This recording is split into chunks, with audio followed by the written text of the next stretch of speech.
ఇండీ కూటమి భాగస్వామ్య పార్టీలు అధికారంలో ఉన్న 3 రాష్ట్రాల్లో కల్లోలం రేగుతోంది. కర్ణాటకలో ముడా స్కామ్ వ్యవహారం రోజుకు మలుపు తిరుగుతోంది. ఇంతలో వాల్మీకి స్కామ్ వచ్చిపడింది. జార్ఖండ్లో రాజకీయ సంక్షోభం జేఎంఎం భవిష్యత్తును అనిశ్చితిలోకి నెట్టింది. పశ్చిమ బెంగాల్ యువ వైద్యురాలి హత్యాచార ఘటనను సుప్రీంకోర్టు సుమోటోగా స్వీకరించి దర్యాప్తు మొదలుపెట్టింది. ఇక మరోవైపు సీబీఐ విచారణను వేగవంతం చేసింది. దేశవ్యాప్తంగా వైద్యులు బెంగాల్ ఘటనపై తీవ్ర భయాందోళనలు వ్యక్తం చేస్తున్న స్థితి. హర్యానా, జమ్మూ కశ్మీర్, మహారాష్ట్ర ఎన్నికలకు ముందు కేంద్ర ప్రభుత్వాన్ని ఇరకాటంలో పెట్టాలనుకున్న ఇండియా కూటమి వ్యూహం బిడుసుకొట్టింది. వక్ఫ్ చట్ట సవరణ అంశాన్ని నానాయాగి చేయాలనుకున్న ఆ ఎత్తులేమీ పారలేదు. వినేష్ ఫోగట్ అనర్హతను కుట్రగా చెప్పే ప్రయత్నం చేసినప్పటికీ అది ఫలించలేదు. 15 ఆగస్టు వేడుకల్లో ప్రతిపక్ష నేత రాహుల్ గాంధీకి తగిన ప్రాధాన్యం ఇవ్వలేదని, ప్రోటోకాల్ పాటించకుండా ఎక్కడో వెనుక సీటు కేటాయించారంటూ రాద్ధాంతం చేయాలనుకుంటే తమ పరువు పోతుందనే భయంతో వెనక్కి తగ్గాయి విపక్షాలు. ఇక పశ్చిమ బెంగాల్, జార్ఖండ్ రాష్ట్రాల ప్రభుత్వాలకు ఇప్పటికిప్పుడు ముప్పు లేకపోవచ్చు, కానీ కర్ణాటకలో మాత్రం పరిస్థితి భిన్నంగా ఉన్నట్లు కనిపిస్తోంది. మైసూర్ అర్బన్ డెవలప్మెంట్ అథారిటీ భూ కేటాయింపుల గొడవ రోజుకు మలుపు తిరుగుతూ కాంగ్రెస్ పెద్దలను ఇరకాటంలో పెడుతోంది. సాక్షాత్తు ఏఐసీసీ జాతీయ అధ్యక్షుడే రంగంలోకి దిగాల్సి వచ్చింది. కర్ణాటకలో కాంగ్రెస్ ప్రభుత్వం ఏర్పడి మొన్నటి మే నెలకు ఏడాది గడిచింది. ఈ ఏడాది కాలంలో ఒక్కో దాని తర్వాత ఒక్కో వివాదంలో ఇరుక్కుంటోంది సిద్ధరామయ్య ప్రభుత్వం. ముడా గొడవ సద్దు మణగక ముందే వాల్మీకి వ్యవహారం రచ్చ చేస్తోంది.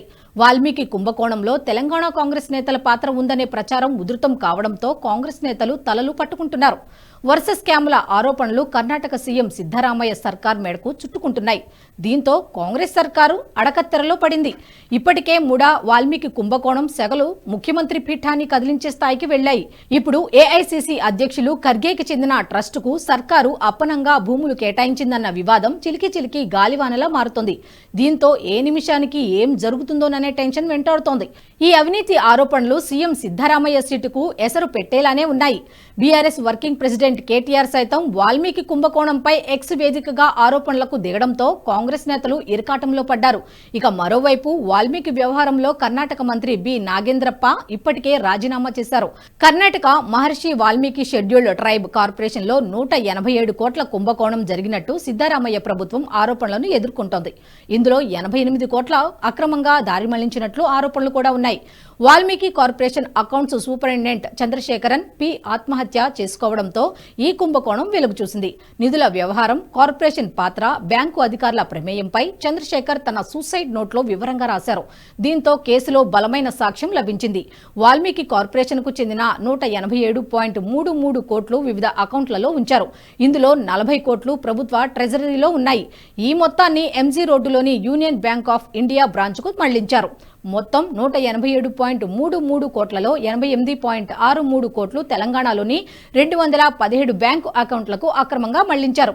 ఈ కుంభకోణంపై విచారణ చేపట్టిన ఎన్ఫోర్స్మెంట్ డైరెక్టరేట్ కర్ణాటక మాజీ మంత్రి బి నాగేంద్రను అరెస్టు చేసింది.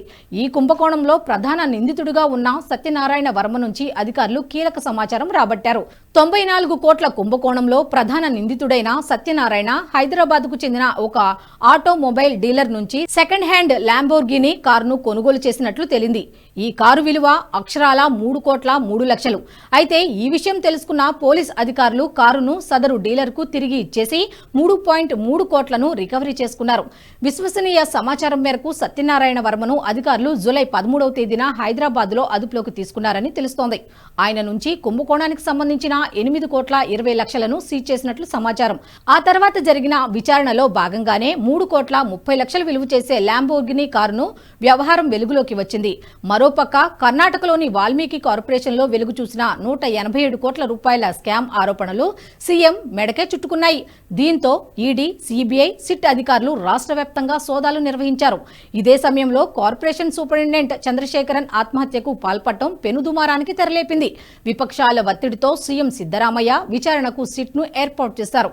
సిట్ నివేదిక ప్రకారం సిస్టమ్ అండ్ సర్వీస్ కంపెనీకి 4,55,00,000, రామ్ ఎంటర్ప్రైజెస్ కు 5,07,00,000, స్కిల్ మ్యాప్ ట్రైనింగ్ కు 4,84,00,000, స్వాప్ డిజైన్ కు 5,15,00,000, జిఎన్ ఇండస్ట్రీస్ కు 4,42,00,000, నోవెల్ సెక్యూరిటీకి 4,56,00,000, సుజల్ ఎంటర్ప్రైజెస్ కు 5,63,00,000, గ్రాబ్ ఏ గ్రబ్ కు 5,88,00,000, V6 బిజినెస్ కు 4,50,00,000 అందాయి.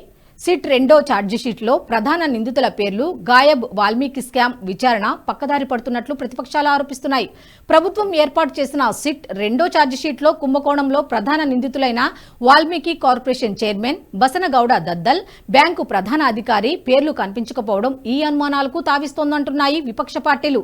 పుండు మీద కారం చల్లినట్టు ఈ కుంభకోణాలు విచారణలో ఉండగానే భూ కేటాయింపుల భాగోతం బయటపడింది.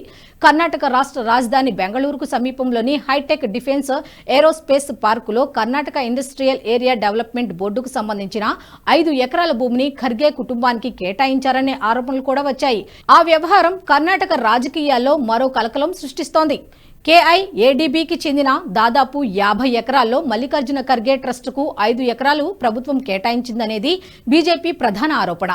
కేఐఏడీబీ భూమిని పొందేందుకు ఖర్గే కుటుంబం ఏరోస్పేస్ ఎంటర్ప్రెన్యూర్గా ఎప్పుడు మారిందని బీజేపీ పదే పదే సిద్ధరామయ్య ప్రభుత్వాన్ని నిలదీస్తోంది. ఈ వ్యవహారంలో భారీ స్థాయిలో అక్రమాలు చోటు చేసుకున్నాయన్న అనుమానాలు వ్యక్తం చేస్తున్నారు కమలనాథులు. సిద్ధార్థ విహార ట్రస్టులో ట్రస్టీలుగా ఏఐసీసీ చీఫ్ మల్లికార్జున ఖర్గేతో పాటు ఆయన భార్య రాధాబాయ్, కుమారులు ప్రియాంక్ ఖర్గే, రాహుల్ ఖర్గే, అల్లుడు గుల్బర్గా ఎంపీ రాధాకృష్ణ ఉన్నారు. ప్రజా సౌకర్యాల కోసం ఉద్దేశించిన భూమిని ట్రస్ట్ ఎస్సీ కోటా కింద పొందిందని బీజేపీ ఆరోపిస్తోంది. ఇది అధికార దుర్వినియోగం, బంధుప్రీతి కాదా అని ప్రశ్నిస్తున్నారు బీజేపీ అగ్రనేతలు.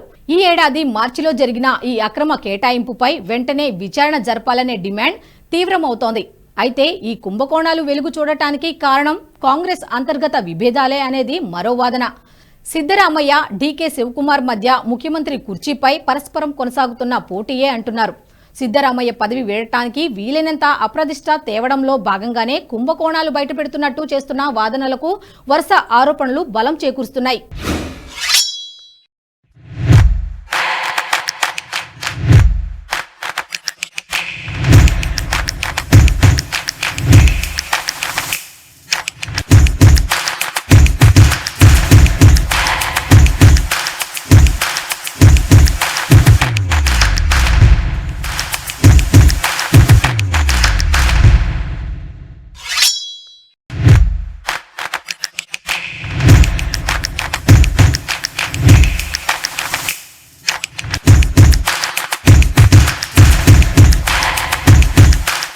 ఈ వీడియో మీకు నచ్చినట్టయితే లైక్ చేయండి, 10 మందికి షేర్ చేయండి. అలాగే కామెంట్ల రూపంలో మీ అభిప్రాయాలను మాతో పంచుకోండి. Nationalist hub group of channels ను సబ్స్క్రైబ్ చేసుకుని తెలుగునాట జాతీయవాద జర్నలిజాన్ని ప్రోత్సహించండి. ఈ వీడియో కింద ఉన్న బెల్ ఐకాన్ పై క్లిక్ చేయడం మర్చిపోవద్దు.